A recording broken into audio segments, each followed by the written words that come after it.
네, 정치권의 동향을 대기자의 시선으로 짚어보는 목요 정치클럽 기자 대기자 시간입니다. 오늘도 성완용 한겨레 신문 선임 기자, 최병묵 TV조선 해설위원과 함께하겠습니다. 두 분 어서 오십시오. 어서 오세요. 네, 안녕하세요. 네, 오늘의 첫 번째 토크 주제로 들어가 보겠습니다. 먼저 최 의원님 발제 들어볼까요? 네, 5월 2일이 민주당 전당대회죠. 집권당 전당대회에 대표를 뽑는 그런 날인데 과연 그 판세가 어떻게 돌아가고 있는 건지 한번 짚어보기로 했습니다. 네, 민주당이 전당대회를 열흘 앞두고 당권 경쟁이 한창인데요. 당대표와 최고위원 후보들이 텃밭인 광주를 시작으로 전국을 돌면서 본격적으로 당신몰이에 나서고 있습니다. 오늘은 충청권을 찾아서 합동 연설회에 나섰는데요. 당대표 후보들의 목소리부터 들어보고 이야기 나눠보겠습니다. 민생이냐 개혁이냐 친문이냐 반문이냐 분열과 패배 프레임입니다. 당원들과 서로 미워하지 않고 토론할 수 있고 대통령과도 가감없이 소통할 수 있는 홍영표만이 할 수 있습니다. 개파 파벌에서 자유로운 송영길, 공정하고 투명하게 대선 경선 관리를 하겠습니다. 운동권 꼰대 정당으로 전락해서는 안 됩니다. 청년이 희망이 걸 수 있는 민주당으로 다시 태어나야 합니다. 선거 패의를 둘러싸고 여러 주장이 있습니다. 책임을 둘러싸고 내 탓, 네 탓 끝이 없습니다. 바꾸자고만 하면 바꾸어집니까? 이제 무의미한 논쟁의 쳇바퀴에서 뛰어내립시다. 문재인 정부를 성공으로 이끌고 정권 재창출을 이뤄내겠습니다. 네, 당대표 본 경선에 나선 홍영표, 송영길, 우원식 세 후보 비슷한 것 같으면서도 이제 강조하는 포인트가 조금씩 달라 보이는데요. 먼저 이 홍 후보와 우 후보는 대통령과 소통, 그리고 문재인 정부의 성공, 또 송 후보는 개파와 파벌에서 자유롭다고 이제 그 점을 부각을 시키고 있는데 각 후보 간 초반 판세 어떻게 분석하고 계십니까? 그렇죠. 지금 이게 이제 대의원하고 권리당원의 그 비중이 워낙 커요. 네. 뭐 45%, 40% 이런 정도가 되기 때문에 아마 대의원은 결국은 이제 국회의원 숫자가 누가 많으냐에 따라서 그 연동이 될 가능성이 대단히 높고요. 권리당원은 이제 그 우리가 흔히 얘기하는 강성 친문 지지자들에 의해서 좀 휘둘리는 경향이 있다. 뭐 이런 그 평가를 받고 있잖아요. 그래서 그 부분과 관련해서는 이제 사실 뭐 여기저기서 여론조사도 하고 뭐 이렇게 좀 진단을 하고 있는데 현재는 뭐 2강 1중 정도의 구도를 보이고 있다. 뭐 이런 진단들이 많이 있어요. 그러나 사실은 그거는 대의원 판세에서 그런 것이고 또 이 뭐 권리당원이나 아니면 일반 국민들 여론조사도 한 10% 정도 들어가거든요. 네. 이렇게 따지면 지금 세 사람 중에 뭐 누구 어느 한쪽으로 기울었다 이렇게 보기에는 어려운 상황이다. 저는 이렇게 듣고 있습니다. 네네. 그러니까 좀 포인트가 다른 것 같아요. 일단 이것도 기호순으로 얘기하는 게 좋겠죠. 홍영표 후보 같은 경우에는 이제 문재인 대통령을 지킬 사람이다. 이른바 이제 친문에 대한 거부감을 이제 뭐 이렇게 좀 정면 돌파한다고 할까요? 내가 끝까지 문재인 대통령을 지킬 수 있는 사람이다. 여기 이제 포인트를 두고 있고요. 그다음에 그 송영길 후보는 저 대표 출마가 이번에 세 번째 정도 됩니다. 그래서 네. 과거에 좀 약간의 동정표도 있고요. 또 광주에서 고등학교를 나왔어요. 그래서 이제 호남이라는 점이 강점입니다. 지금 이재명 경기지사가 이제 아무래도 영남 쪽 사람이고 대선 주자에서 영남 사람이 앞서가니 우리 호남에서 당권이라도 좀 확보하는 게 좋지 않겠느냐. 뭐 이런 주장이 좀 먹히는 측면이 있다고 합니다. 또 우원식 후보는 이분이 이제 운동권 출신이죠. 민평년 계열인데 이분은 이제 민생을 강조를 해요. 당내에서 을지로 위원장을 오래 하면서 갑을 간에 갈등이 있는 곳에 가서 이 문제를 해결한 경험이 많이 있습니다. 그래서 지금 이번 보궐선거 결과로 나타난 어떤 민생 개혁이라는 또 컨셉에 가장 맞는 측면이 있습니다. 그래서 그렇지 않아도 오늘 민주당 의원들한테 좀 물어봤는데요. 그동안은 송영길 후보가 좀 앞서 있었던 것 같은데 막판에 좀 이렇게 뭔가 흔들린다고 합니다. 또 대의원들도 과거에는 국회의원이나 위원장이 이렇게 이른바 오다라고 하죠, 영어로. 이렇게 누굴 찍어라 하면 찍었는데 지금 잘 그렇게 찍지 않는데요. 그냥 오히려 이제 민심하고 이제 권리당원들의 당심, 이거는 의원들하고 또 좀 약간 분리가 되는 현상도 있고 해서 실제로 막판까지 누가 당선될지 좀 알기 어려운 이런 상황이라고 합니다. 네. 근데 초반이라고 해도 이 180석 거대 여당의 전당대회 열기가 좀처럼 달아오르지 않는 것 같은 그런 분위기인데요. 그 이유가 뭐라고 보십니까? 그 이제 한계가 있어요. 이게 왜냐하면 공직선거 후보 선출을 위한 전당대회가 아닙니다. 당 대표 선출을 하는 거죠. 그래서 당심이 많이 좀 반영될 수밖에 없어요. 아까 최병목 의원 말씀하셨듯이 대의원이 45%, 권리당원이 40%, 일반 당원 5%, 그러니까 90%가 당심입니다. 그래서 아무래도 이제 동질성이 높은 더불어민주당 당원들의 축제다 보니까 일반 민심, 그러니까 더불어민주당의 어떤 혁신을 요구하는 그런 민심하고는 약간 좀 동떨어져 있는 상태에서 지금 굴러가고 있는 그런 측면이 있는 거죠. 네. 근본적인 쇄신이 부족하다는 말이 많은 것 같은데요. 아니 그렇더라도 이제 세 사람의 색깔이 좀 비슷비슷해요. 이제 문재인 대통령과의 거리로 볼 때 뭐 조금 가까운 사람도 있고 먼 사람도 있다고 얘기를 하지만 기본적으로 지금 말씀하셨듯이 바로 재보궐선거 참패 이 문제에 관해서 어떻게 혁신할 것이냐, 당을 어떻게 새롭게 그 리모델링 할 것이냐, 뭐 이런 부분에 관해서 만약에 후보들 간의 의견이 첨예하게 갈린다 그러면 네. 아마 아무리 그 당 대표를 뽑는 선거일지라도 일반 유권자들도 좀 관심을 가질 거예요. 아, 민주당이 그 참패 이후에 뭔가 새로운 걸 모색을 하는구나 할 텐데 비슷비슷해요. 그러니까 일반 유권자들로 봐서는 그냥 뭐 별 차이가 없는 듯이 그러니까 별로 관심이 없다는 거죠. 그렇지 않아도 이게 당 대표 선거이고 그다음에 지금 뽑히는 사람은 결국 대선 후보 경선 관리가 주요 임무예요. 앞으로 한 1년간은. 네. 그런 걸 봤을 때 그 후보들 간의 어떤 입장 차이 같은 것이 뚜렷하게 부각되지 않는 점 이런 것도 저는 그 일반 유권자들의 관심에서 멀어지게 하는 하나의 요인이 된다. 이렇게 생각합니다. 입장 차이가 뚜렷하게 보이지 않는다라고 이제 말씀하셨는데 이제 선거 때마다 이제 나오고 있는 개파 논쟁이 이번 전당대회에서도 이제 언급이 되고 있는 상황인데요. 송영길 후보가 나는 이제 개파 찬스를 쓰지 않겠다라고 이제 언급을 했고 다른 두 후보는 분열을 조장하면 안 된다라고 이제 반발하는 그런 모양새입니다. 이번 그 전당대회에서도 친문 강성 그런 당원들의 표심이 승패를 가르는 뭐 중요한 그 변수가 될 수 있다고 바라보십니까? 어떻습니까? 사실 그 숫자는 그렇게 많지 않다고 해요. 예를 들어서 권리당원이 뭐 80만 명 얘기를 하잖아요. 그러나 이제 지금 말씀하신 그 강성 친문이 몇 명이냐. 그래서 네. 이재명 지사는 최근에 뭐 1,000명 얘기를 했고 당내에서는 뭐 2,000명 얘기가 나오기도 하고 뭐 이렇기는 하지만 그러나 문제는 그 사람들은 거의 똘똘 뭉쳐 있다 이렇게 생각할 수가 있거든요. 네. 그렇게 보면 그 사람들의 목소리가 다른 권리당원들의 어떤 의중이나 뭐 이런 쪽에 영향을 미칠 가능성, 그러니까 좀 과대 대표될 가능성은 좀 충분히 있다고 생각하고 지금까지 민주당 내에서 그런 흐름이 있어 왔어요. 그러니까 아마 이번에도 강성 지지자들, 문재인 대통령에 대한 강성 지지자들의 의견이 아마 실제 그 지분보다는 네. 훨씬 더 많이 표출될 가능성은 있다. 이렇게 생각합니다. 네. 글쎄 이게 송영길 후보가 개파 얘기를 했다가 좀 약간 손해를 보는 측면이 있습니다. 나는 개파가 없다. 이제 그 얘기는 한쪽 당신은 친문이고 당신은 민평년 운동권 출신 아니냐 이 얘기인데 이제 그 얘기를 들은 친문 권리당원들이 좀 기분이 상한 모양이에요. 아니 그걸 왜 당내 대표 선거하는데 그런 얘기를 왜 하냐 그래갖고 오히려 친문 성향 권리당원들이 좀 결집하는 그런 흐름이 하나 있다고 하고요. 그다음에 이제 좀 아까 이제 최 의원 말씀하셨듯이 어떤 권리당원들도 목소리 높은 사람들이 좀 과잉 대표된 측면이 있어요. 근데 실제 이 예를 들어서 이제 이재명 경기지사하고 좀 가까운 당원들이 작년 연말쯤에 소리 없이 대거 입당을 했다고 합니다. 이제 이런 부분들이 이제 이번 전당대회에서 어떻게 표심으로 나타날지 이건 뚜껑을 열어봐야 알 수 있을 것 같습니다. 네. 현재 그 우원식, 홍영표 두 후보의 후원회장의 이해찬 전 대표이고 또 송영길 후보는 이재명 지사와 함께 러시아 백신 도입에 대해서 이제 한 목소리를 내서 뭐 그 나오는 이야기가 이번 전당대회에서 이해찬 전 대표와 그 이재명 현 지사의 영향력이 이번 그 전당대회에 그 미칠 것인지 이야기가 나오고 있는데요. 어떻게 보십니까?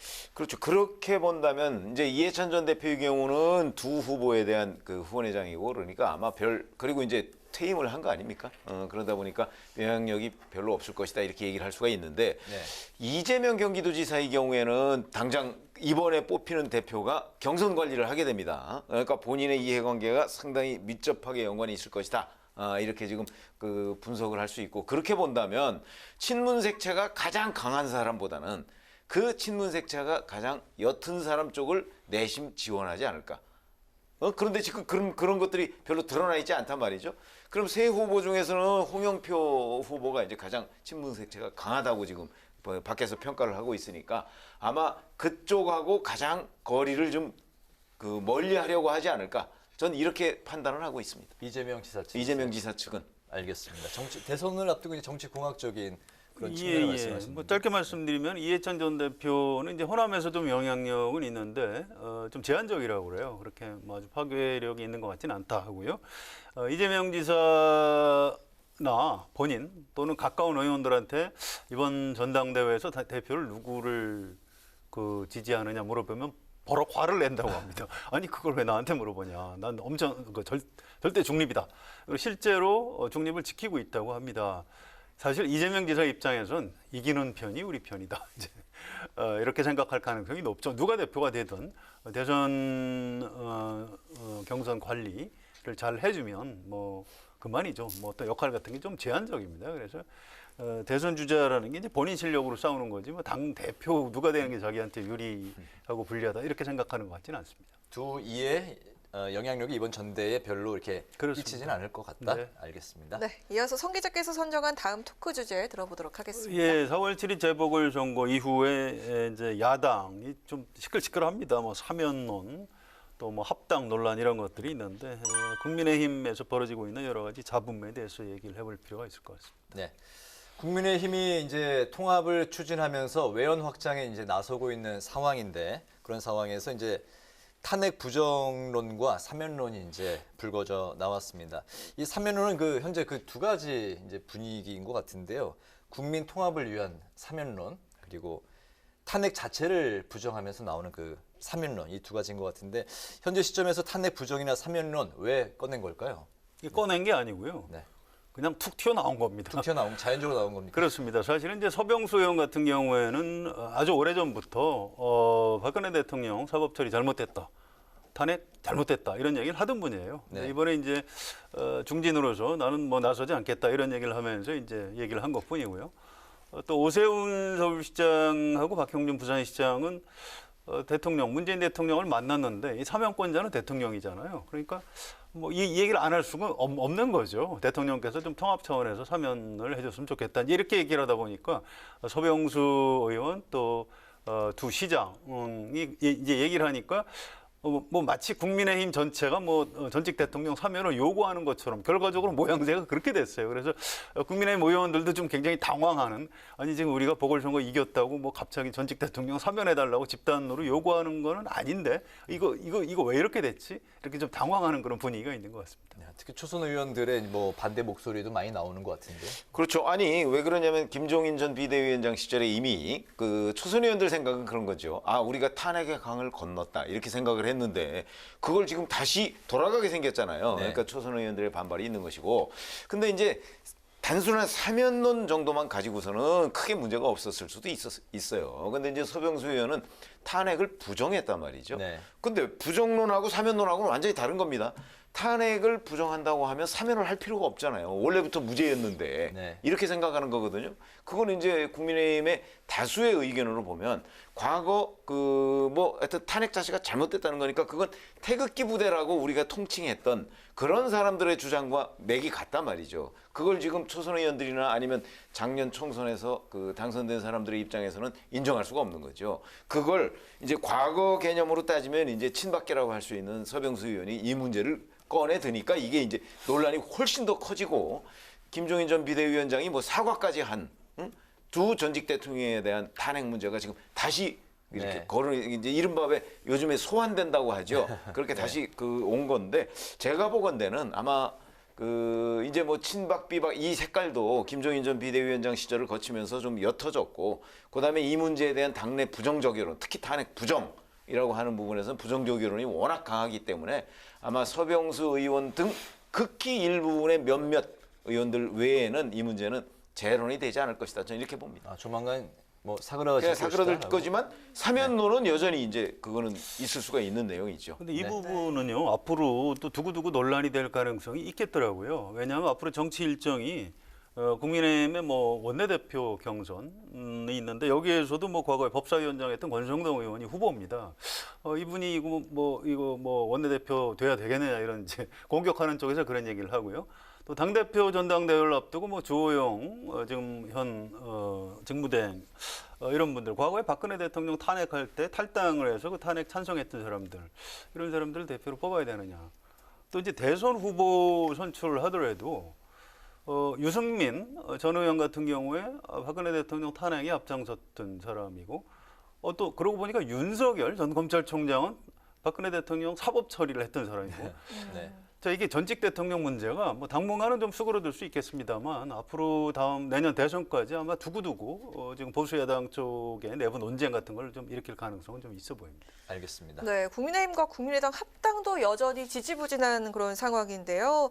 올 가을까지 합당이 미뤄질 거라는 전망도 나오고 있습니다. 이거 이유는 뭐라고 보십니까? 그렇죠. 아니 기본적으로는 지금 여야가 모두 뭐 원내대표 뽑고 대표 뽑고 뭐 지금 이런 상황이에요. 그러다 보니까 아마 안철수 대표의 경우에도 지금 현 지도부보다는 아마 새롭게 구성될 지도부하고 얘기를 하고 싶어 할 거예요. 네. 뭔가 이제 합당을 하게 되면 뭐 협상 문제가 있을 거 아니겠습니까? 뭐 구체적으로 뭘 주고받는다기보다는 자, 앞으로 안철수 대표를 어떤 식으로 국민의힘에서 예우를 할 것이냐 하는 문제도 있을 것이고 그런 문제들이 그렇게 간단하지 않거든요. 근데 지금 곧 있으면 물러갈 지도부하고 그 문제를 협상하고 싶진 않을 거예요. 그런 점에서 본다면 아마 새롭게 구성할 지도부 거기하고 안철수 대표가 내심 저쪽하고 얘기를 해야 되겠다 이렇게 생각할 것이기 때문에 그렇게 본다면 새 지도부가 구성된 후에 협상을 시작해야 되는 거니까 지금 뭐 꽤 시간이 많이 있다고 봐야 되겠죠. 네.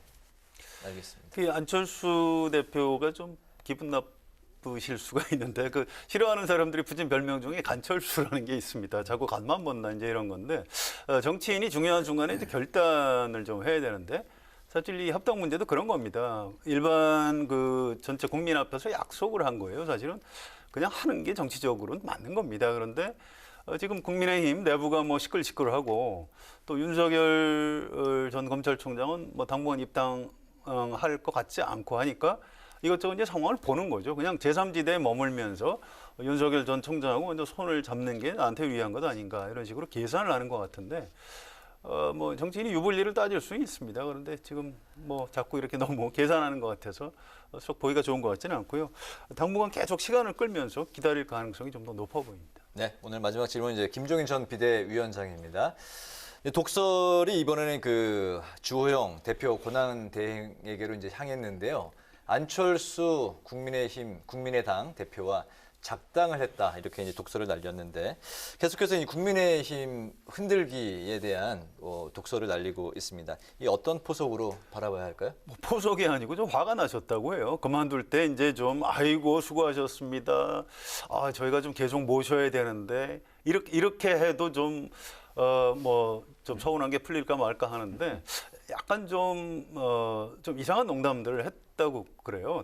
다음 지도부 선출도 안 해놓고 지금 물러나신 거는 조금 서운합니다. 그러든가 누가 농담 비슷하게 했는데 이제 그 얘기를 듣고 굉장히 기분이 좀 나빴다고 하시고요. 그래서 이게 사실은 내가 물에 빠진 사람을 지금 건져서 살려놨는데 이것들이 나한테 고맙다고는 못할 망정 좀 뭘 내놓으라고 막 이제 이런 식의 노기 같은 게 좀 있는 거죠. 그래서 이제 국민의힘에서 이제 김종인 위원장의 그 화가 난 대목을 좀 풀어줄 필요가 있는 것 같고요. 네. 뭐 그런 걸 좀 풀어주면 또 금방 풀릴 수 있지 않을까 이렇게 예상을 합니다.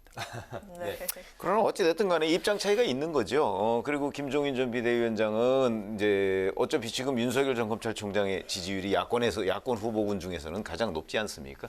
그러니까 거기에서 뭔가 본인의 기여할 점 이런 걸 한번 좀 찾아보려고 하는 것 같고 그런 점에서 이제 국민의힘 가지고서는 좀 곤란하다 이런 판단을 하고 있는 것으로 보여요. 그러니까 본인이 거기에서 주도적으로 뭔가를 하고 싶어 하는데 현재 윤석열 전 검찰총장은 아무런 반응을 보이고 있지 않거든요. 그러다 보니까 약간의 누가 야권 재편을 주도하느냐 하는 문제를 가지고 아까 말씀하셨듯이 바로 그만둘 때 이 상황까지 이렇게 겹쳐서 아마 감정적으로 조금 고조된 것 아닌가 이런 생각이 듭니다. 네. 네, 마지막으로 두 분의 한 줄 논평. 오늘 최 의원님부터 할까요? 네, 제가 아까 잠깐 말씀드렸듯이 지금 민주당도 그렇고 국민의힘도 그렇고 이제 민주당을 원내대표 뽑아놓고 대표 지금 경선 중이지 않습니까? 그리고 국민의힘은 원내대표와 대표 경선을 한꺼번에 다 해야 되고 이런 점으로 본다면 여야가 이제 간판을 바꿔다는 거 아니겠습니까? 그래서 제가 이제 신장개업이라는 표현을 썼는데 여야의 신장개업에 기대를 걸고 있다. 네. 이런 걸 한 줄 논평으로 하겠습니다. 네. 예, 저도 좀 마침 최 의원하고 비슷한 얘기를 할 수밖에 없네. 이게 민주당이 재보선 참패하고도 변화를 잘 못해요. 잘못하면 도로침문당이 될 것 같다 이런 얘기를 하고요. 또 국민의힘도 이제 김정일 위원장 물러간 다음에 싸움하고 어합지졸 정당으로 가면서 도로한국당 된 것 아니냐, 뭐 이제 이런 내부 비판이 나오고 있습니다. 이게 정당 혁신이라는 게 참 쉽지가 않다 이런 생각이 들고요. 정당이라는 게 끊임없이 변화하고 혁신하지 않으면 민심으로부터 멀어지고 정권을 잡을 수 없는 겁니다. 그래서 제 오늘 한 줄 논평은 쇄신 안 하는 정당은 미래가 없다라고 하겠습니다. 네. 신장개업과 쇄신 네. 뭐 공통점이 있는 것 같습니다. 목요 정치클럽 기자 대기자 오늘은 민주당의 당권 경쟁 상황 그리고 야당발 전직 대통령 사면론을 중심으로 지금까지 최병목 TV조선 해설위원, 성환용 한겨레신문 선임 기자와 함께했습니다. 오늘 두 분 말씀 잘 들었습니다. 고맙습니다.